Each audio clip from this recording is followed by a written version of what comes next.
demonstration kitchen at Henry Ford Hospital, West Bloomfield, and I'm Chef Paul Penny. We're really glad that you're joining us today, and we're going to give you some great recipes and some fun and easy recipes that you can do during this time.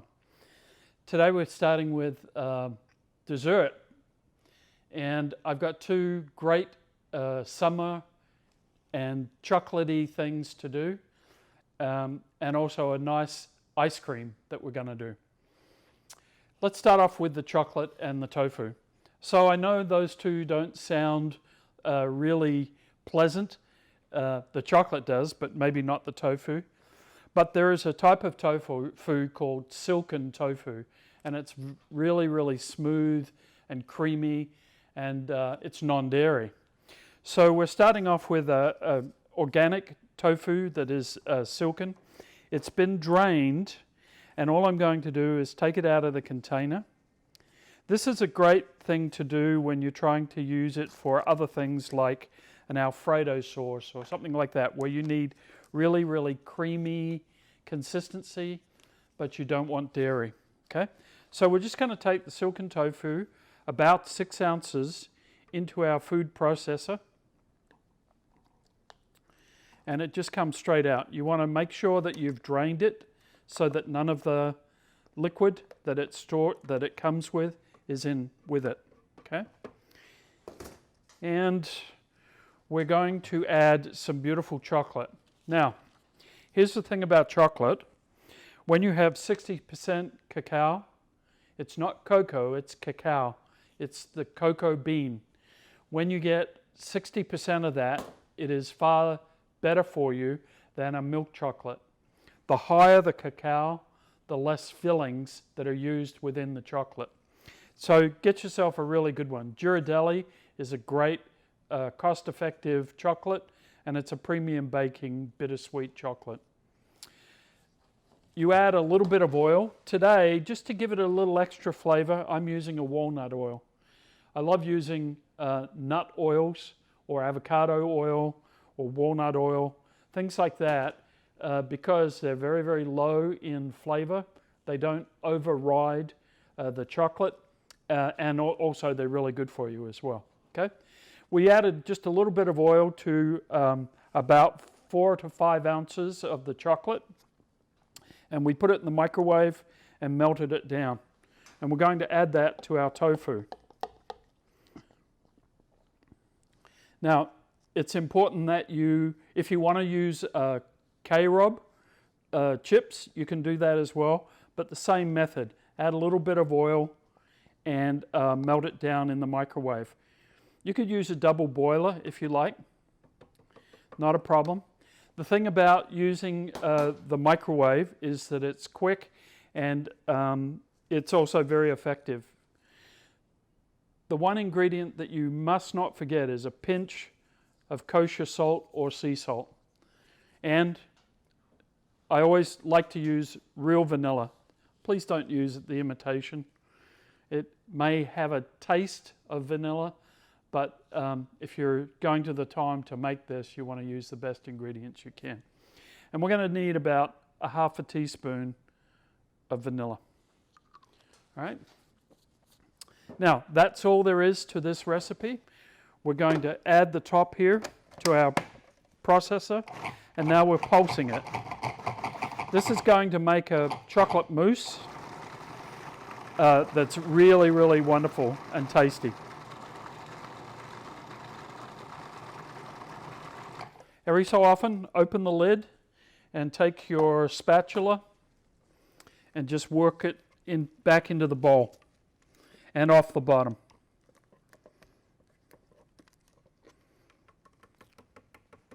Okay? And it's as simple as that.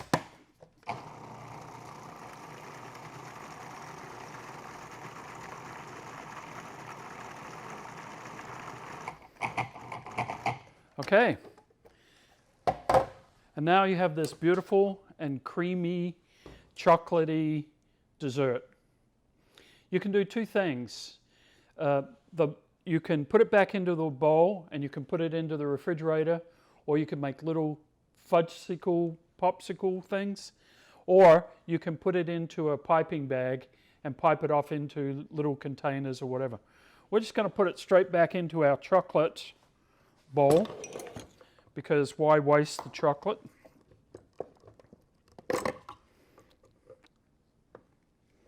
And we're going to cool it down and serve it, put it into a piping bag and serve it a little later.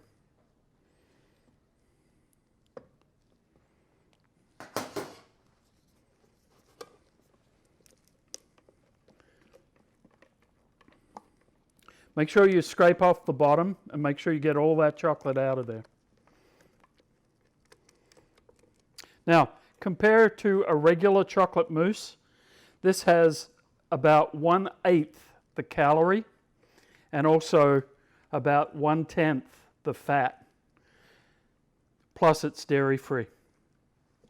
So it's a great way to get your chocolate fix. And I can estimate that you're going to save a lot of calories and a lot of fat grams by just doing the chocolate mousse with the tofu.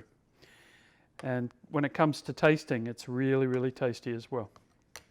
All right, so that's our final product. Let's just clear it up a little bit here in the bowl.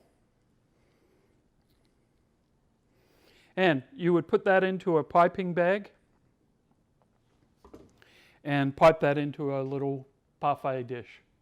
So simple, so easy, just a couple of ingredients, and you've got a great chocolatey dessert for that time where you really need some chocolate. Remember, the darker the chocolate, the more healthy it is for you. So now the chocolate mousse is all ready to put into our piping bag and for serving. This is a plastic piping bag, and get disposable ones. Put a nice crown tip on the end. And what you're going to need is a glass or something tall to put the piping bag into. So you just fold the bottom up, put it into the bag, and cover the top part so that you can open up your bag.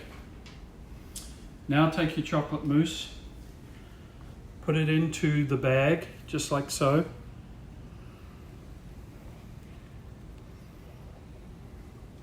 Make sure you get all that beautiful chocolate out of there.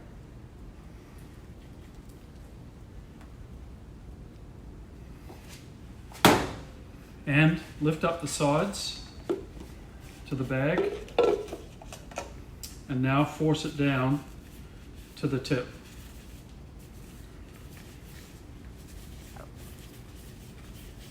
By turning, you just keep turning. And now we're just going to take a little bit off the end there like that. Our beautiful glass. And now you can start layering the chocolate in a spiral mode or a spiral manner around the edge of the glass. Turn the bag.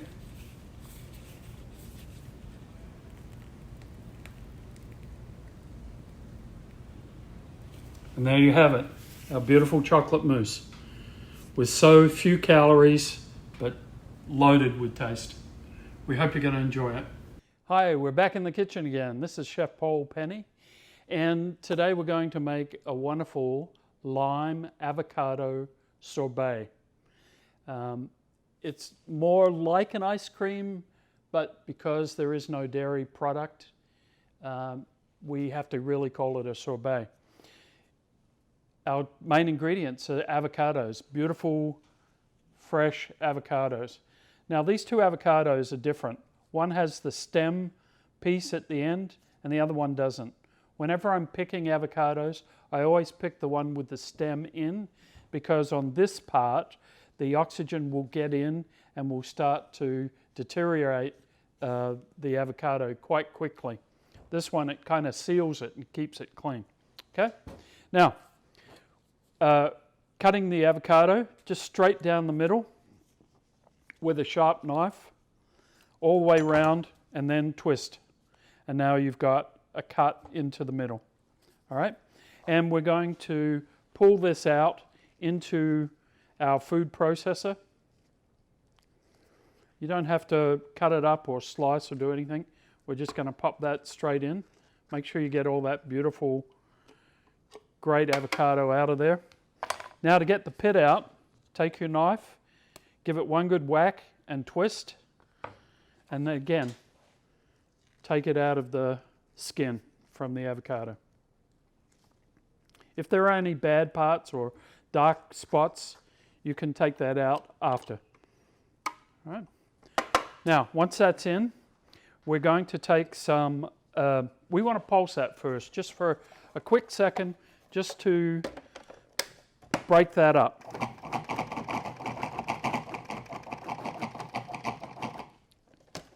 And now once the avocado is broken down, we're going to scrape down the side of the bowl. Just like that. We're going to add some lemon zest. We're also going to add some lemon juice, so you always want to zest the lemon before you try juicing it. And this is just a zester. You can use a grater if you don't have a zester. And you just want the rind, or the outer layer. You don't want the pith or the whiter part within the lime. Okay, we're going to add a little more because I love the lime zest flavor. We're going to use the juice from one lime, and we pop that into our juicer. Pop that in like so. We're going to add some agave. Now, agave is a low glycemic sweetener. There are several on the market. You want to know where you're getting it from, because unfortunately some of the agave that's being used today is just corn syrup that's been rebottled. And that's important to know where your agave is coming from. We're also going to use a little bit of vanilla, and the vanilla is true vanilla, not imitation. Okay? Always use the best ingredients that you possibly can. Now with all that into our processor, we're just going to add the lid and blend it until it's completely smooth. This is also a raw recipe, so if you are doing raw diet, it's another great way to do a dessert from a raw diet, for a raw diet. Partway through, you're just going to work the side down. Pull all the avocado back to the bottom of the bowl. If it's a little bit lumpy, not too bad, but the longer that you puree it in the processor, the finer and smoother it becomes. You can try this into a blender as well, or a Vitamax. Either one of those will work well.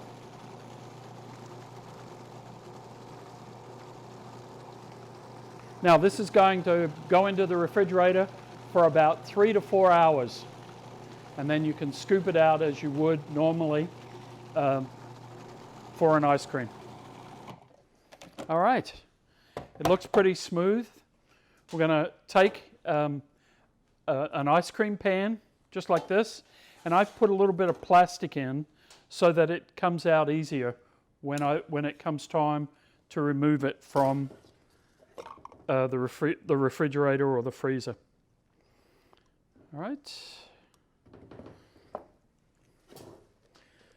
Now, if you find big lumps, that's okay. Again, it's not a perfect, but the longer that you blend it, the more smooth it becomes.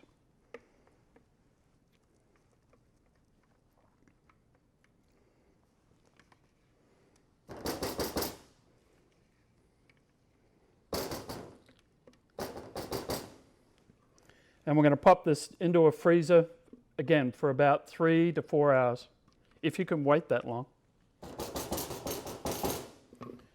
And there you have it. Our beautiful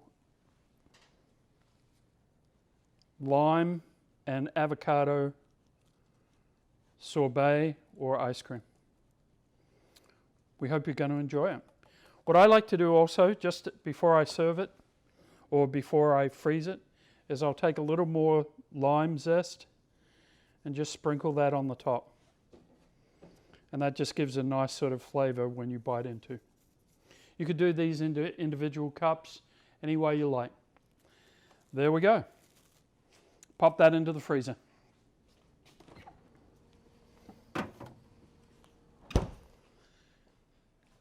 So that's it for our desserts. We've done our beautiful chocolate mousse with tofu and a good dark chocolate, and our wonderful lime and avocado sorbet.